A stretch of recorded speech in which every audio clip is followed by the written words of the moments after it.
Moi, c'est un petit gars du Saguenay-Lac-Saint-Jean, Saguenay plus spécifiquement, et je suis arrivé à Montréal en 1974. J'ai commencé à m'impliquer dans le quartier Centre-Sud, je dirais vers les années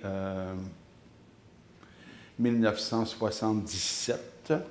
Ça a été beaucoup par l'entremise des camps familiaux, qui étaient très forts à l'époque. Pour moi, ça a été des souvenirs marquants, toutes les familles qui participaient autour de la ferme coopérative, comment on s'organisait les fins de semaine avec le minibus de la ferme, comment on montait les familles là-bas. Il y avait des gens qui avaient leurs automobiles aussi, ça se regroupait là-bas. Il y avait toute une dynamique qui se passait. Il y avait des jardins communautaires aussi. La ferme était à Saint-Gérard-de-Magellan.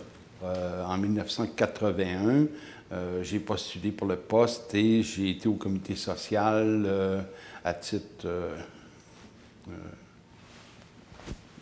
d'employé, de 81 à 86. C'est né dans les années 70 d'un besoin de regroupement des citoyens, de se donner un organisme qui regarderait le comité social Centre-Sud, vraiment, là, qui serait un lieu de regroupement, tout ça.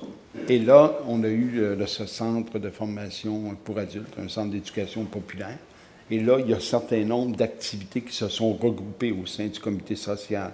Il existait dans le quartier un groupe d'information alimentaire, un atelier du meuble, l'atelier d'artisanat, il y avait la ferme coopérative, tout ça. Comme l'écomusée, dans ses premières expositions, a utilisé le comité social parce qu'il n'y avait pas lieu d'exposition, ou bien des groupes qui voulaient démarrer, les premiers groupes d'alphabétisation, il n'y avait pas de lieu dans le quartier. C'est le comité social qui les a hébergés, ainsi de suite, là.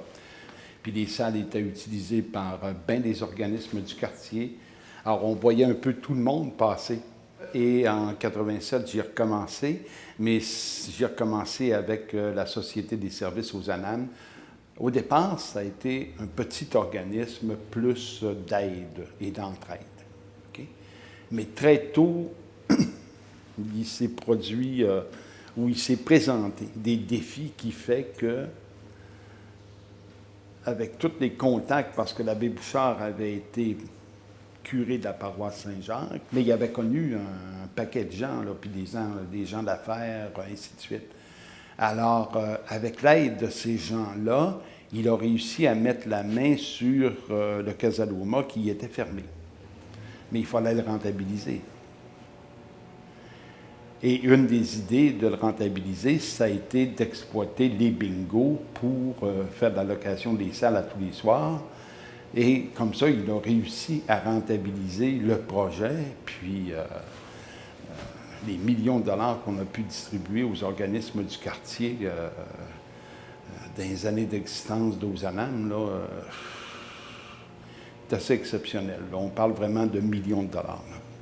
Moi, ce que j'y retiens, c'est les gens, les gens que j'ai connus. C'est les Claude Lefebvre, les Rachel Vinet, les Jean-Guy Lagu qu'on nommait, les Louis Berriot, les Bernard, l'abbé Bouchard, tout ça, tout le monde avec qui j'ai travaillé, c'est des beaux souvenirs.